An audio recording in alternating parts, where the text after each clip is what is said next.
La mística en España, siglos XVI y XVII, en el 1500 y en el 1600 aproximadamente. La mística, vamos a ver qué es, pero se desarrolla principalmente por las órdenes religiosas, como los franciscanos, los dominicos, los jesuitas, los agustinos, los carmelitas,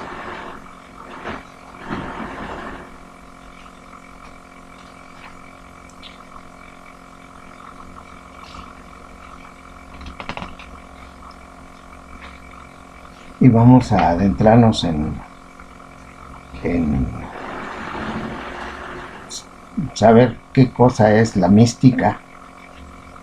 Ya vimos que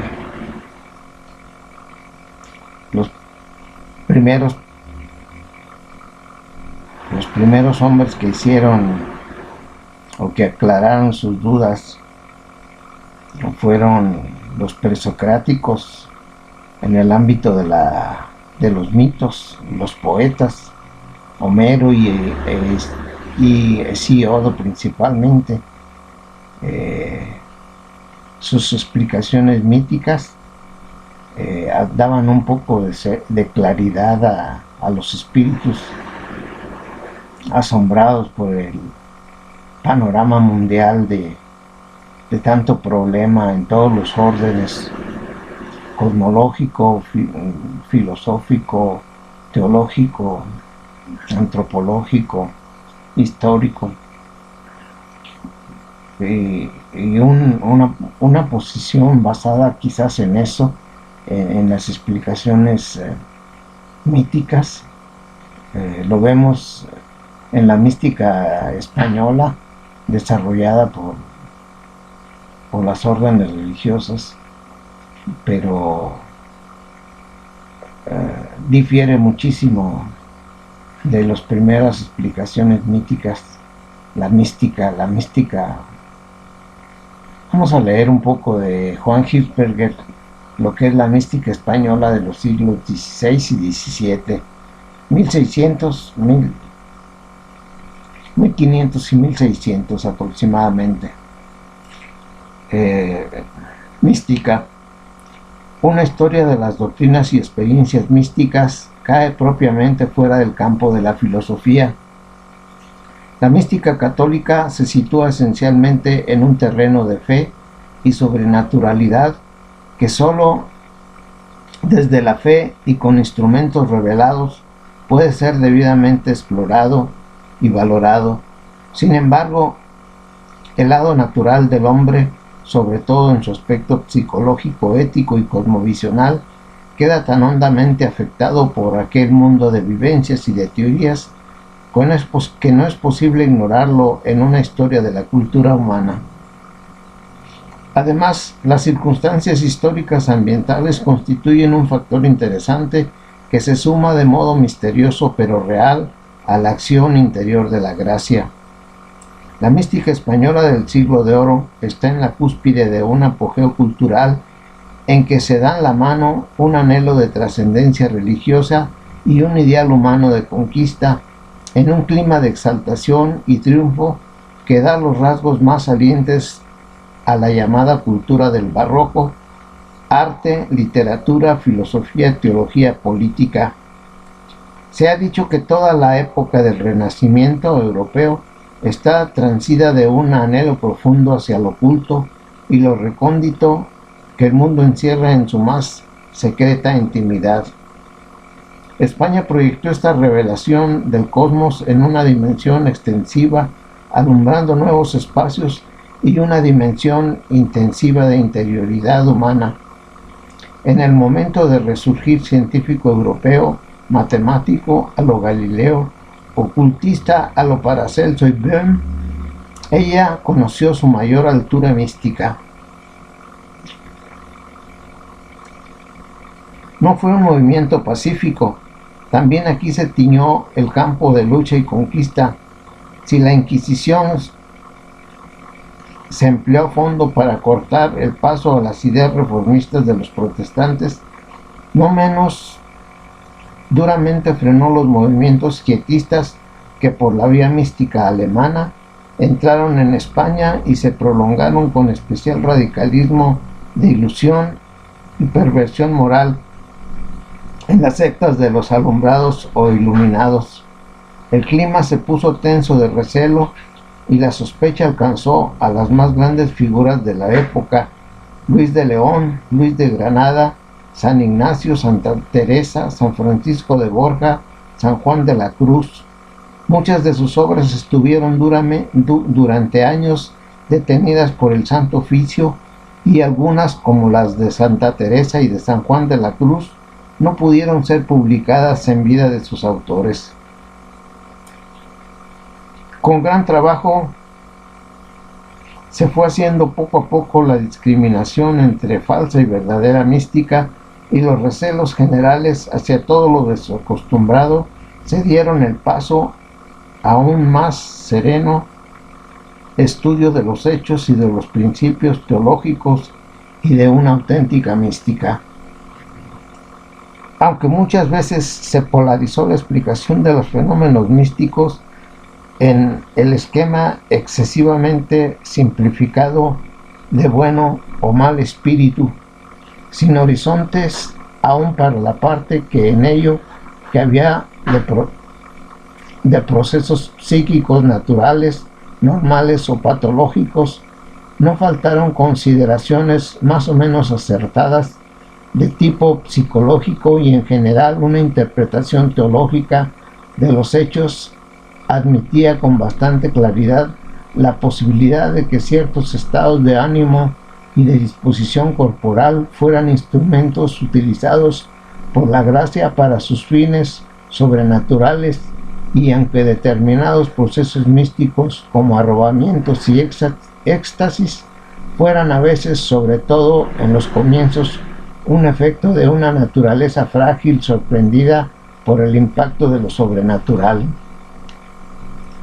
Podemos admitir que el criterio más comúnmente aplicado entonces de la virtud y santidad de vida y espíritu de sumisión a la Iglesia fue suficiente garantía para eliminar lo que fue tan solo ilusión o alucinación natural. El panorama místico español de los siglos XVI y XVII es muy extenso y puede registrarse en todas las familias religiosas, preclaros representantes, unos puramente teóricos, otros, los más, testimonios vivos de una experiencia mística.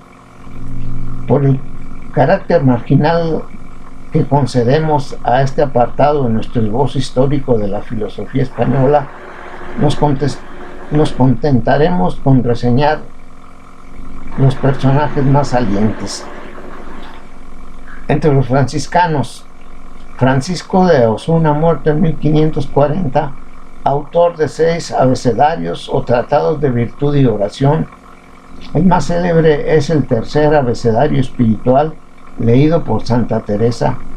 Es un itinerario espiritual desde la oración activa hasta la oración pasiva y estática, en la que el alma, sin ningún medio y sin obrar con las potencias naturales, se une con Dios en lo hondo y oscuro del corazón. Bernardino de Laredo, muerto en 1545, también leído por Santa Teresa, autor de una subida al monte Sión, cuya tercera parte es un tratado de la oración de quietud y unión. Su umbral es un estado en el que el alma no puede pensar nada ni meditar, solo la voluntad obra. Es el silencio absoluto de las potencias, por donde se llega a la contemplación pasiva, infusa, enteramente gratuita. De Bernardino de Laredo es el concepto, luego recogido por Juan de los Ángeles, de entendimiento cuadrado, complicador, al modo de Nicolás de Cusa, de todas las perspectivas, no sólo de la frontal de los ojos de la carne. Con él miramos a Dios desde todos los puntos de vista, aún opuestos, San Pedro de Alcántara, muerto en 1562, más práctico y experimental que teórico, consejero de Santa Teresa, orientado a la unión armónica de la vida contemplativa y la vida activa. Juan de los Ángeles, muerto en 1609, el mejor sistematizador de toda la escuela mística franciscana. En sus tratados literariamente exquisitos, Triunfo del amor de Dios, Diálogos de la conquista espiritual y Manual de vida perfecta. Entre los dominicos, su doctrina es en general más teológica y ascética que mística. Continúan la tradición viva de Santo Tomás como autor popular de la devoción. Que hay que señalar a Luis de Granada, muerto en 1588, con su tratado de la oración y meditación, uno de los primeros en lengua vulgar y por ello objeto de sospechas y contradicciones. Una primera edición con declaraciones de la oración extraordinaria hubo de retocarse para evitar todo tropiezo en las almas sencillas. Melchor Cano, poco amigo de novedades en materia de oración, dejó trazadas las ideas clásicas tomistas sobre vida y ascética cristiana en su mundo de la victoria de sí mismo. Particular interés para la historia de la mística tuvieron varios dominicos que sostuvieron a Santa Teresa con su consejo y su defensa en los momentos de mayor contradicción. El más destacado de ellos en este punto fue el teólogo Domingo Báñez. Indudablemente su concepción de la maravillosa espontaneidad de Dios en la guía de las almas debió de forzarse con la experiencia mística del espíritu teresiano. Jesuitas. Teóricamente se presentó su espiritualidad un tanto alejada de la mística, atenta más a la ascética cooperación del hombre con la gracia, siempre con un fin práctico apostólico, no puramente contemplativo. De hecho, la Compañía de Jesús conoció grandes místicos experimentales, primero el mismo fundador San Ignacio, como testifican sus breves apuntes íntimos, San Francisco de Borja, el Beato Fabro, Baltasar Álvarez, confesor largos años de Santa Teresa, y un grupo numeroso en torno a él que derivó a la oración afectiva. Luis de la Puente, cuyo lado místico de gran intensidad deja en entrever sus sentimientos y avisos espirituales más aún que sus meditaciones. Antonio Cordeses, quizás el más decidido y partidario de las vías místicas, muy discutido de entre la orden y cuyas doctrinas admiten todavía interesantes estudios. San Alfonso Rodríguez, muerto en 1617, hermano lego que no hay que confundir con el contemporáneo del mismo nombre, maestro de novicios y autor del difundido tratado ascético, Ejercicios de Perfección y Virtudes Cristianas, en un estilo llano y encendido de devoción. San Alonso Rodríguez saca de su experiencia propia una doctrina de renunciamiento cruel a todo bien deleitable creado y de apartamiento intelectual de toda forma, imagen y representación concreta para llegar a la unión con el incomprensible Dios. Refleja lectura de las obras místicas del tiempo inspiradas en la teología de negación y la eminencia del pseudo Donicio, lecturas que han sido asimiladas vital y experimentalmente por él. Álvarez de Paz, muerto en 1620, es un teórico más sistemático y maduro de la ascética y mística desde sus bases teológicas, más que desde una experiencia o análisis psicológico. Establece la distinción de las 4 grados fundamentales de oración: oración discursiva con predominio de la inteligencia, oración afectiva con predominio de la voluntad, y el efecto, cuya precisa delimitación psicológica y teológica es un particular mérito de Álvarez de Paz. Contemplación incoada, parecida a la oración de quietud de Santa Teresa, a la que aún puede el hombre esforzarse, y contemplación perfecta que queda totalmente en la libérrima y gratuita iniciativa de Dios, en la misma línea de teórico de los principios teológicos. Habrá que colocar a Francisco Suárez con su Tratado de Orazione en latín. Entre los agustinos,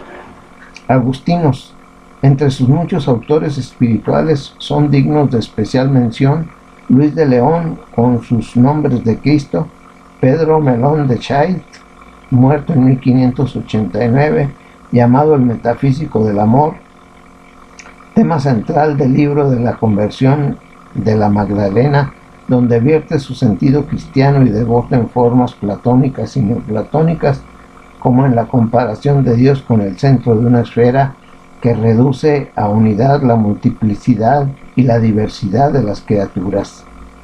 Y Cristóbal de Fonseca, muerto en 1621, autor de un tratado del amor de Dios. Entre los carmelitas,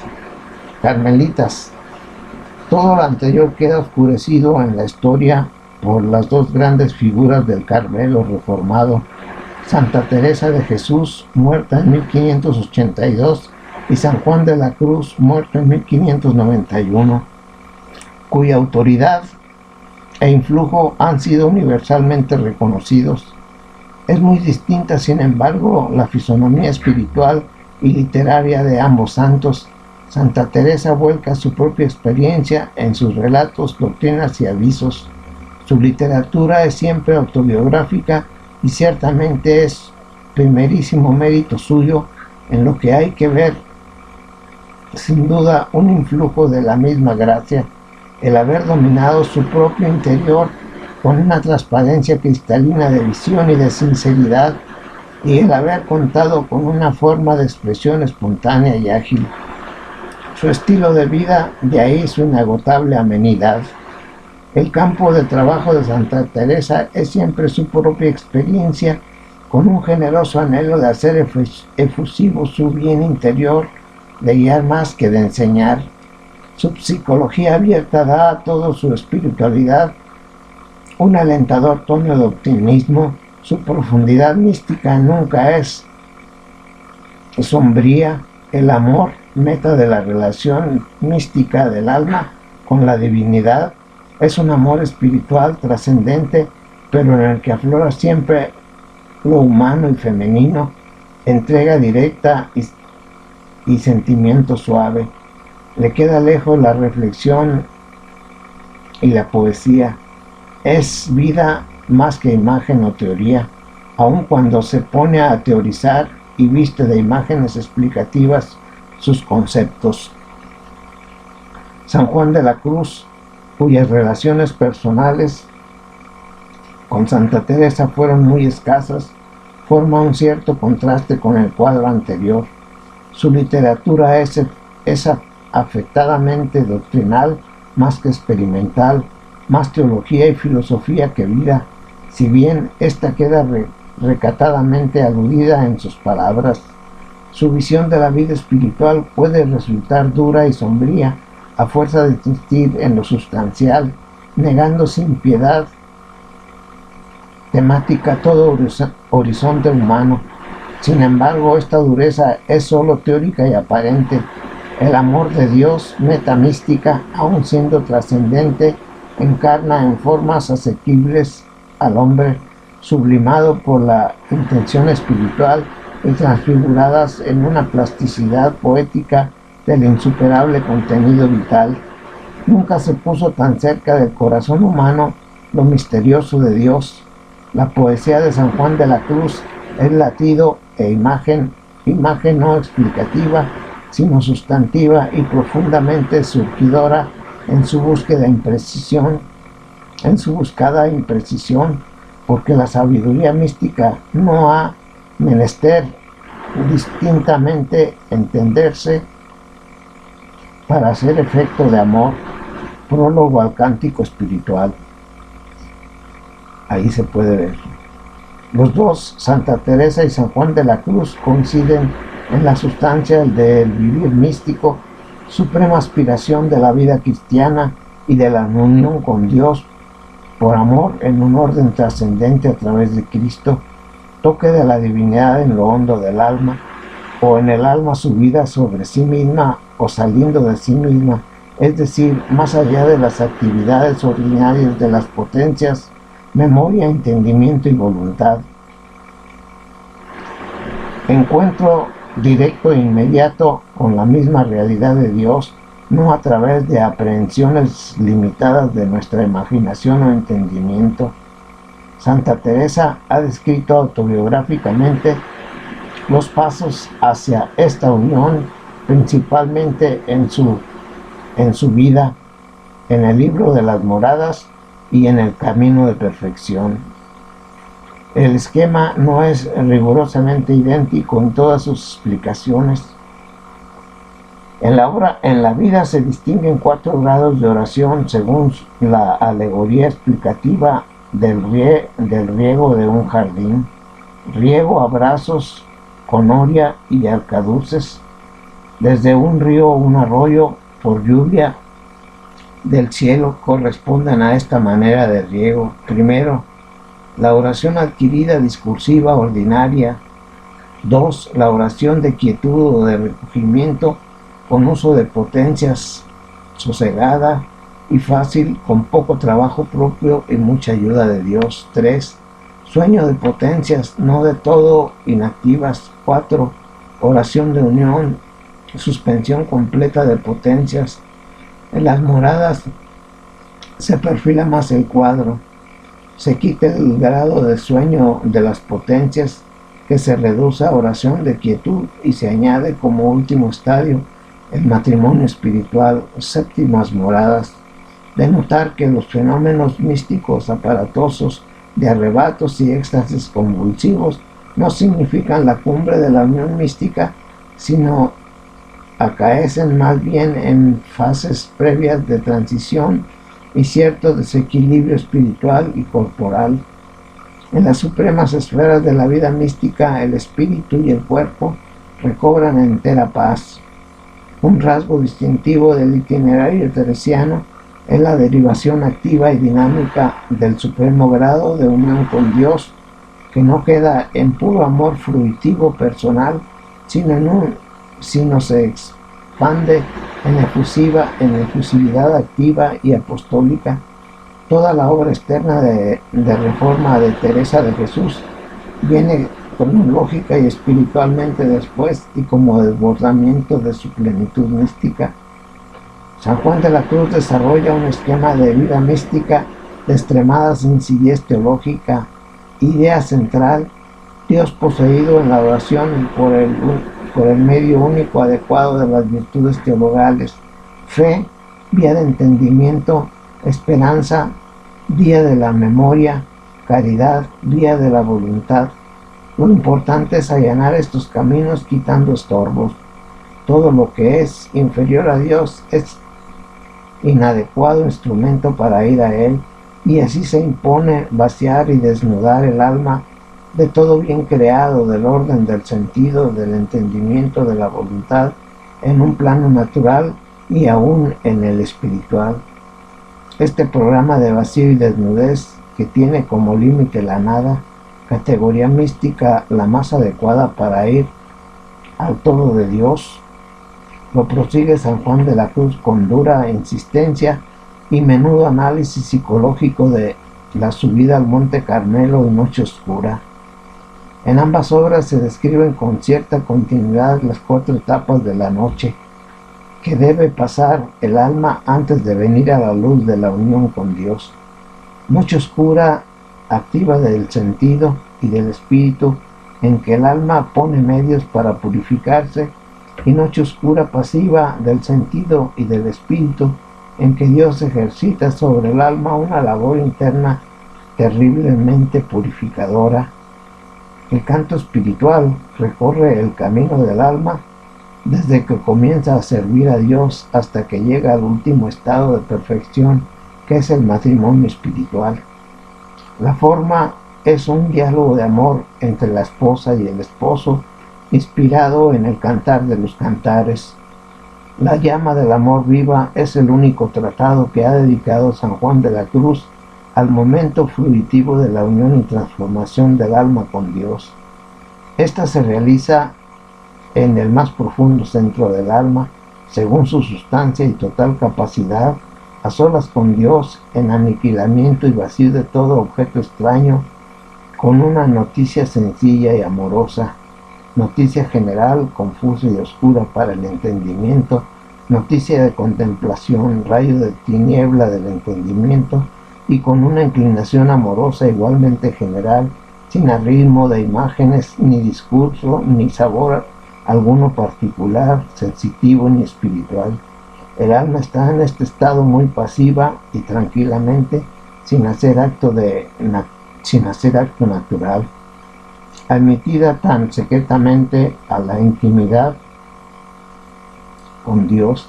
El alma participa de su inmutabilidad, simplicidad y totalidad, aniquilada en sus operaciones naturales, ociosa, quieta y pacífica y serena al modo de Dios. Este lado estático de la unión tiene su reverso dinámico en el mismo interno movimiento del amor, en que Dios y el alma son comparados al fuego vivo, llama, y al aire circundante, aspirado continuamente y transformado en llama. El alma es atraída al centro mismo del fuego, Dios, y en él se transforma sin perder su personalidad, hecha un amor con aquella llama.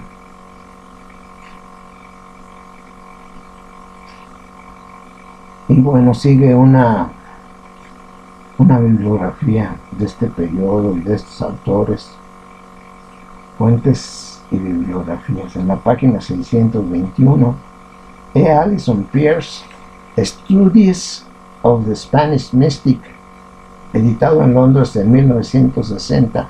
P. Sáenz Rodríguez, Espiritualidad Española, de 1961. Místicos franciscanos españoles, Fray Alonso de Madrid, Fray Francisco de Osuna, Fray Bernardino de Laredo, Fray Antonio de Guevara, Fray Miguel de Medina, Beato Nicolás Factor, Fray Diego de Estrella, Fray Juan de Pineda, J. de Los Ángeles, Fray Melchor de Cetina, Fray Beata de Madrigal, edición de obras con introducción de la Beata Gómez en 3 volúmenes por Editorial BAC en 1948. Beata Gómez, Sociología Sobrenatural del Padre Stella, que vivió en 1524 a 1578. Revista Social de Monleras, Dios, el hombre y el mundo, en Alonso de Madrid y Diego de Estela, Colegio Francés, de 1957. Beata Gómez, El amor social, en Fray Juan de los Ángeles. M. de Iriarte, Una psicología de la voluntad en acción, sobre figura y carácter de Ignacio de Loyola, Razón y Fe, 134, de 1946. H.M. de Achaval, El problema del amor en los ejercicios espirituales de San Ignacio de Loyola. Santa Teresa de Jesús, Obras completas, edición preparada por de la Madre de Dios, volúmenes de la BAC de 1951-59.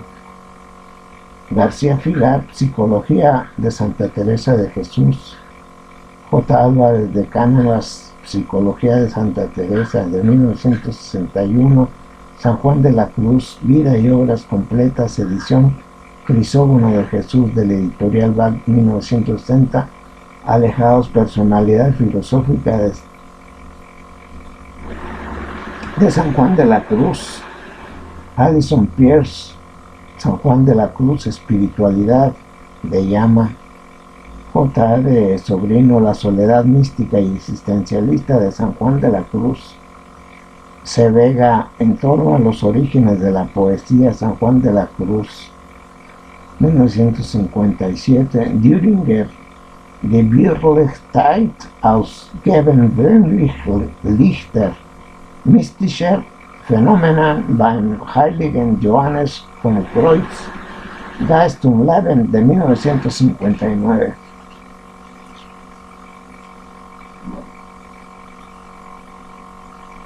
Pues es la mística, de la mística como una experiencia para soportar la soledad humana,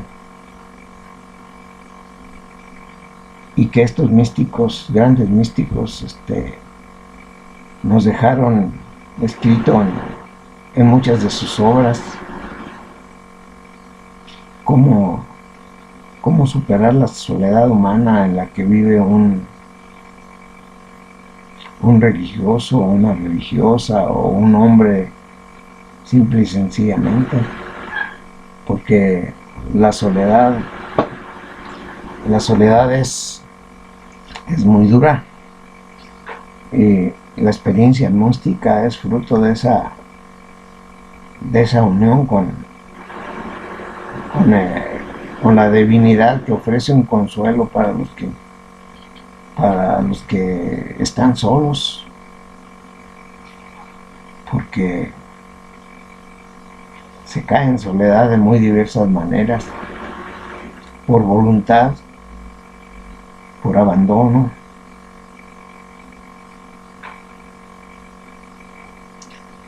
y el alma necesita tener una razón en qué querer, a pesar de que viva solo.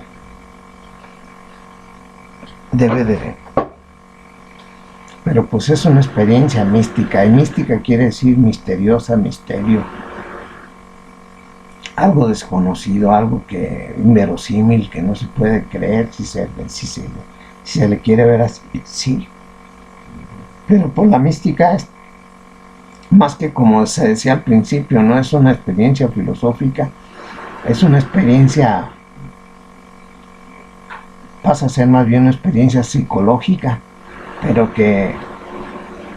que los hombres del siglo XVI y del siglo XVII, en el que los países vivían en soledad y acosados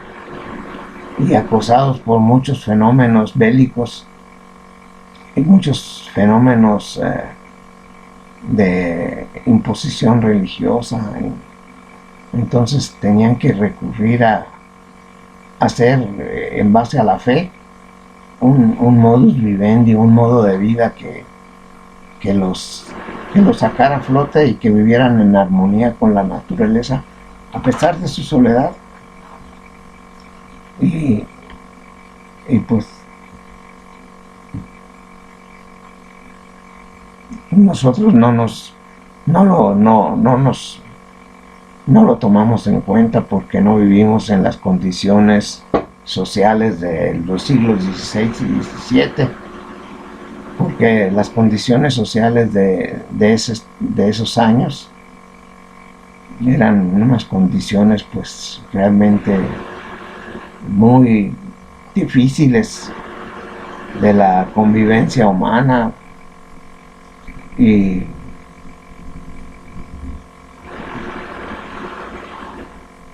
muchos reyes incluso se volvieron místicos,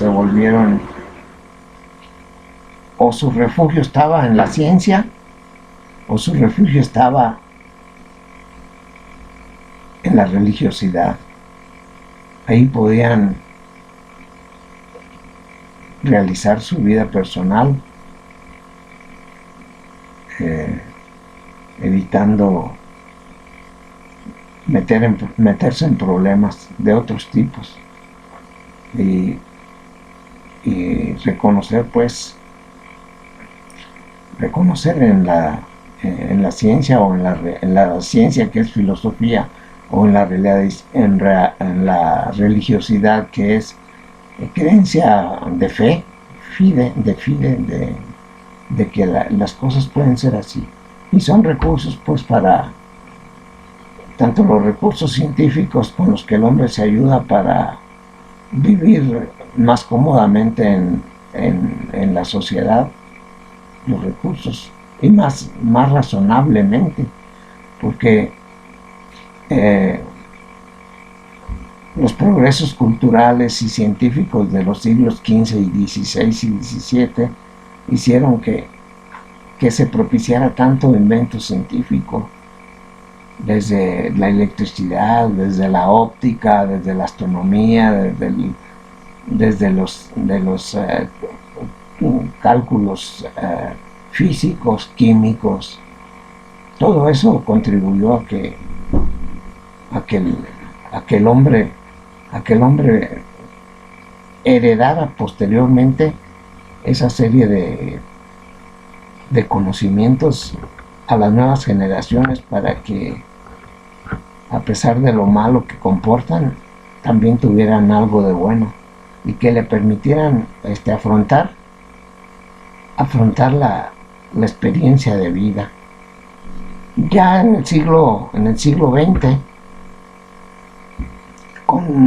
en el siglo XIX y en el siglo XX, la dureza en la vida social y religiosa hizo que aparecieran tanto el existencialismo como el nihilismo, como el anarquismo, total rechazo a la autoridad y total rechazo a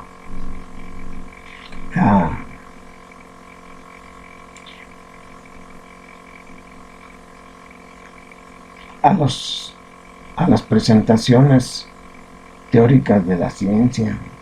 Con el existencialismo fue un rechazo de la visión idealista, que era primordial en la vida del hombre, la esencia o la existencia. Y con el existencialismo, fruto de un reclamo a una divinidad, por ejemplo en Søren Kierkegaard, el filósofo danés, y anteriormente con Federico Nietzsche, que son un rechazo total a la experiencia religiosa, y proponen soluciones, pues si se quiere, hasta un poco descabelladas o muy descabelladas, o de un rechazo a las concepciones de autoridad tradicionales, y pues se vuelve un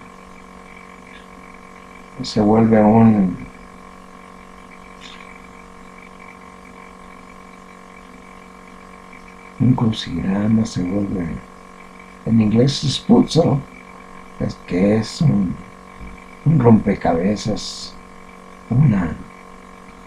una transformación de las mentes tan radical y tan incomprensible, que hizo que surgieran potencias muy poderosas, como las potencias científicas de los iluminados, las potencias religiosas de los protestantes. O sea, todo eso causa una desarmonía en el todo social,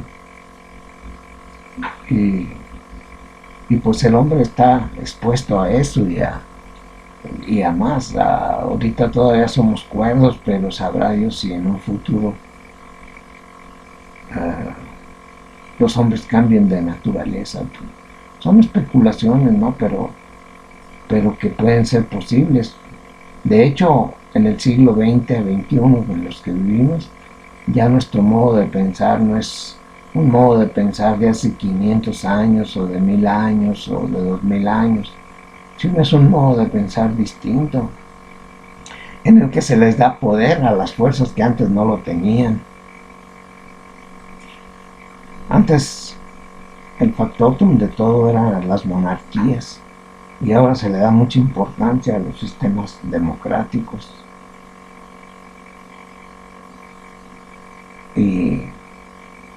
Y antes se le daba mucho poder al señorío, la contraparte era los esclavos, el señor y el esclavo, y ahora se busca una igualdad. Entonces la mentalidad de las sociedades va cambiando. Antes se pensaba que los roles sexuales eran fijos y determinados, y eran muy criticadas las desviaciones sexuales, y ahora pues, hay mucha apertura y mucha aceptación de, cuando menos, libertad de que se pronuncien, aunque si en la práctica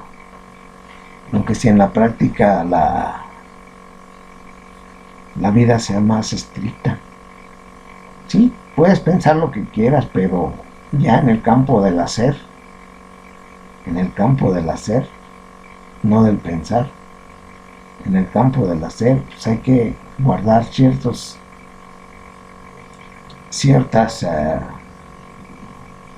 principios de inclusión o de exclusión. Y la mística española fue una respuesta a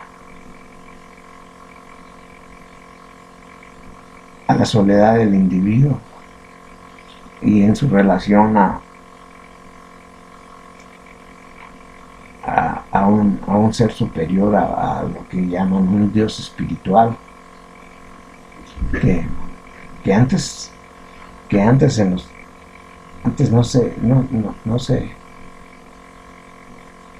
no había un refugio en los siglos anteriores al siglo XV y XVI.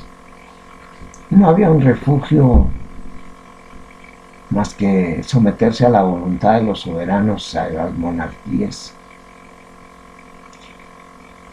Pero la mística es una vía de perfección espiritual, interior y personal, porque el espíritu humano fácilmente se pierde en ese camino que lo conduce a la virtud, que a lo mejor muchos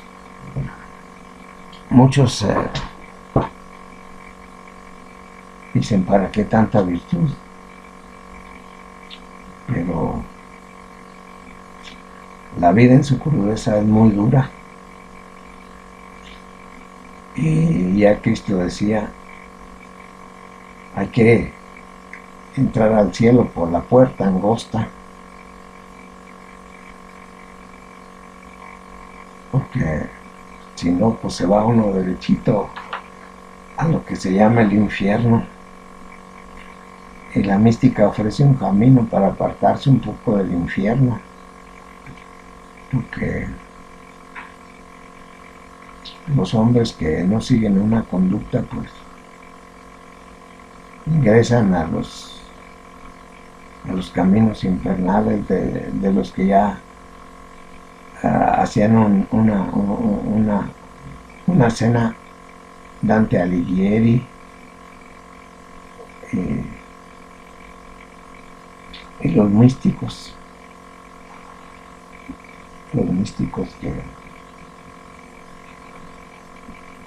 que así pues como los países se unen para defenderse de los acosos externos de los poderosos, así el hombre de la mística se cultiva la perfección espiritual para alejarse del malestar que puede provocar una vida de disipación, y una vida de hastío, y una vida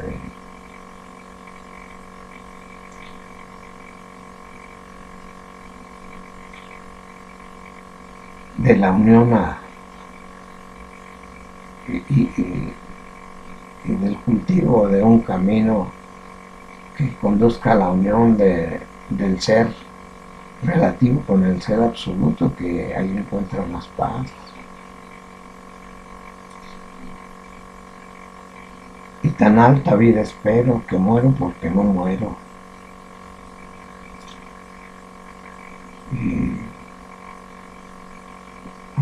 composición poética.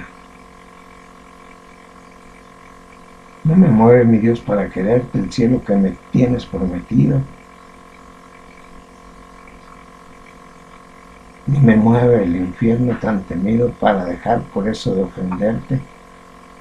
Tú me mueves, Señor, muéveme al verme clavado en una cruz y escarnecido. Muéveme al ver tu cuerpo tan herido. Muévanme tus afrentas y tu muerte. Y muéveme, en fin, de tal manera que aunque no hubiera cielo yo te amara, y aunque no hubiera infierno te temiera. Son cuestiones tal vez poéticas, pero que en alguna ocasión nos dan una paz espiritual, mística o misteriosa, pero que pues, nos proporciona un cierto bienestar. Y vamos a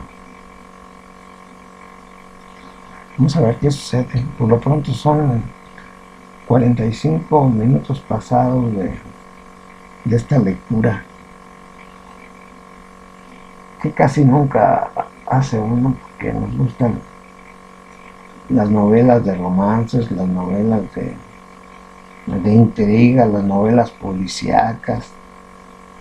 Nos gusta mejor adentrarnos en una novela de Misión Imposible con Tomás Cruz, o